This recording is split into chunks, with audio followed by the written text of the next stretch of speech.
Time இப்போது 12க்கு மேலே போயிட்டுருக்கு. தவிக பார்த்தீங்கன்னா 108 பிளேசஸில் முன்னாடி போயிட்டுருக்காங்க. டிஎம்கேவும் ஏஐடிஎம்கேவும் படுத்து விட்டது. இப்போது என்ன நடக்கும்னு தெரில. தொங்கு தான் வந்திருக்கு. பட் தொங்கு வந்ததுங்கிறத தாண்டி தப்பு பண்ணால் நம்ம மக்கள் டக்குன்னு எந்த ஒரு முடிவையும் எடுப்பாங்கங்கிறதுக்கு ஒரு எக்ஸாம்பிளாக நம்ம இருக்கோம். தமிழ்நாடு எப்போவுமே நிறைய விஷயங்களுக்கு எக்ஸாம்பிளாக இருந்திருக்கு. ஸோ இங்கேயும் நம்ம எக்ஸாம்பிளாக இருக்கோம். பட் நம்ம கரெக்டான எக்ஸாம்பிளாக எல்லா விஷயத்துலையும் கரெக்டாக எல்லாமே செலெக்ஷன்ஸ் எல்லாம் ப்ராப்பராக பண்ணியிருக்கோமா அப்படிங்கிறதுல எனக்கு பெரிய டவுட் இருக்குது. நான் வந்து டிஎம்கே ஏடிஎம்கே அப்படிலாம் கிடையாது. எனக்கு பர்டிகுலர் பர்சன் பிடிக்கும். வாஜ்பாய் பிடிக்கும், அண்ணாமலை பிடிக்கும், அப்புறம் பார்த்திங்கன்னா நரசிம்மராவ் பிடிக்கும், இந்திரா காந்தி அம்மா பிடிக்கும். இப்படி எனக்கு வந்து இந்த கட்சி அப்படிங்கிறத தாண்டி நமக்கு நல்லது பண்ணவங்க, கொஞ்சம் எக்ஸ்பீரியன்ஸ்டாக இருக்கவங்க, அவங்களெல்லாம் நம்ம சப்போர்ட் பண்ணணும். ஈவன் மோடி கூட நல்லா தான் பண்ணிகிட்ருக்காங்க. கட்சி பிஜேபி அதெல்லாம் விட்டுருங்க.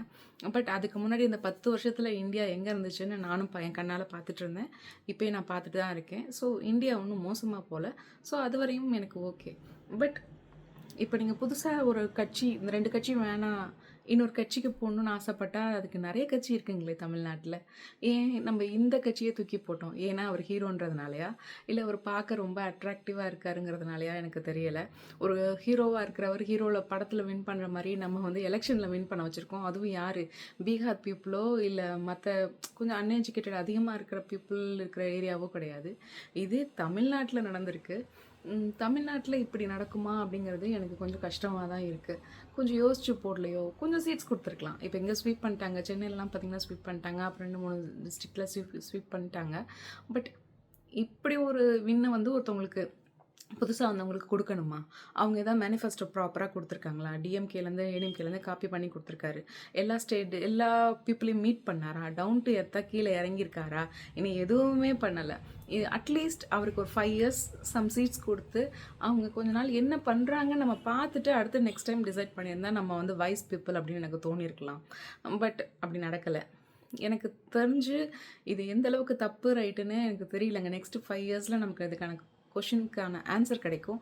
பட் அந்த 5 இயர்ஸ் ஏற்கனவே நம்ம எலெக்ஷனில் போட்டு 5 இயர்ஸ் தப்புன்னு ஒருத்தவங்களை திரும்பி செலக்ட் பண்ணும்போது இது இன்னும் எப்படி காம்ப்ளிகேட்டடாக போகுது, இவங்க என்ன பண்ண போகிறாங்கன்னு தெரியல. ஏன்னா அவங்க சைடில் இருக்கிறவங்க நாள் வந்து டிஎம்கேலையோ ஏடிஎம்கேலையோ இருந்துட்டு இன்றைக்கி வந்து திடீர்னு எனக்கு அன்றைக்கி சீட் எம்எல்ஏ சீட் கொடுக்கல அப்படிங்கிற ஒரே கணத்துக்காக ஜம்ப் பண்ணி வந்தவங்கள டிவிக்கே உடனே அவங்களுக்கு வந்து ஒரு தொகுதிக்கு வந்து கொடுத்துட்டு அவங்க இன்றைக்கி வின் பண்ணியிருக்கிறாங்க.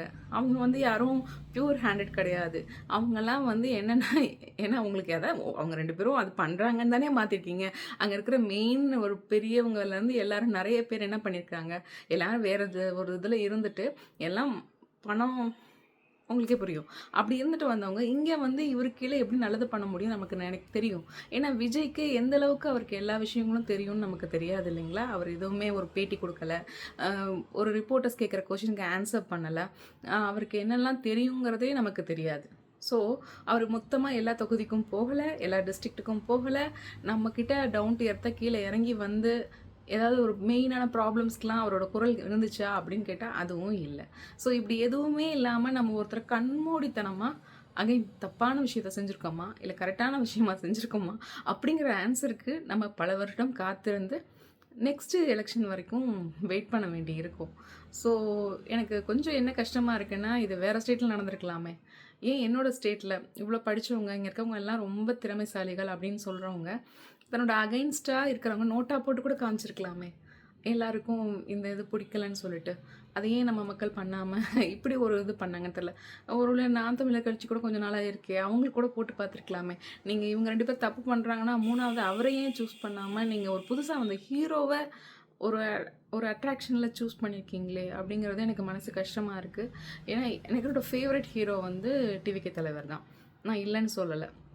அதுக்காக நான் வந்து என்னோடய ஸ்டேட்டோட க்ரோத்தையும் என்னோடய ஸ்டேட்டையே கொண்டு போய் நான் ஒரு ஆக்டர்கிட்ட கொடுக்கணும்னு என்னட்ட கேட்டிங்கன்னா நான் செய்ய மாட்டேன். ஏன்னா அவங்களுக்கு என்ன தெரியும், அவங்க என்ன டேலண்ட்டு, அவங்க எந்த அளவுக்கு இறங்கி வந்திருக்காங்க. இன்னொரு ஒரு காமன் கஷ்டப்படுற பீப்புளை விஜய் போய் டேரெக்டாக சந்திச்சிருக்காங்களா? எப்போவுமே ஒரு மின்னல் மாதிரி வந்துட்டு போனால் நிறைய பேர் அட்ராக்ட் ஆகிட்டே இருப்பாங்கிறது மட்டும்தான் எனக்கு தெரியுது. இதில் அதை தாண்டி வேறு எதுவும் இருக்கிற மாதிரி எனக்கு தெரியலை. பட் லெட்ஸ் ஹோப் நல்லா பண்ணுவாருன்னு நினைப்போம். நல்லா பண்ணால் நமக்கு நல்லது. இல்லைன்னா அடுத்த 5 வருடங்களுக்கு அப்புறம் நம்ம இன்னொருத்தவங்கள சூஸ் பண்ணுவோம். பட் இதே மாதிரி தான் ஒரு 10 இயர்ஸ்க்கு அங்கே சென்ட்ரல் கவர்மெண்ட்டில் வந்து எதுவுமே நடக்காமல் ஒரு 10 வருஷத்தை வாழ்க்கையில் பின்னோக்கி போனோம். நம்மளை சைனாவை விட்டுட்டு அது எங்கேயோ போயிடுச்சு. ஸோ இங்கேயும் அதே மாதிரி தப்பான ஒரு முடிவாக போய் முடியுமா, இல்லை நல்ல விஷயங்கள் நடக்குமா அப்படின்னு நம்ம வர காலத்தில் பார்க்கலாம். தேங்க்யூ. பாய்.